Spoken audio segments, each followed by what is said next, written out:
Gamita sa ako ng imong dako nga kaluoy kay ako ang labi nga kalamayo sa makaluoy nga pagkasala. Tungod sa limasan sa kayo di pagkasabi tanawa nga ako kalami ang tanawa ang purgatorio. Sa mga mata ko nga may lublogon katungod sa mga sakit ug kapaitan ni ibadi sa imong Kristo nga Iloy. Iloy nga maluluyon nga gayon kadalangpan sa mga makasasala kagaya ko sa mga matuod nga sakit sa akong mga sala. Nagluwas ang kananyang kalang sa purgatorio ilabi na ang kalang ni Daniel dito sa mga kasakitan sa purgatorio pagpamulong siya sa lumaya at sa lisaan mo sa ila palawayan na walay katapusan. Amen. Yes, sir.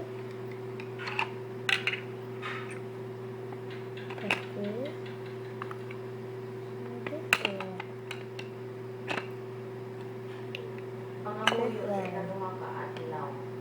O kamot mo nga buo sa mga mamawi ko, kamot sa mga pinili o pila ka kagiulong sa pagtulong sa mga makasala sa imong pagkamatay nila sa krus. Magpuyo ka ihamon Diyos ko sa ako tuo ako. Ako mahangtangman sa imong tuo nga adlaw sang paghukom tungod sina nga mga kasakit nga gibatas mo tungod sa gibati sa imong masulubon nga Iloy buhat nga kaugalingon sa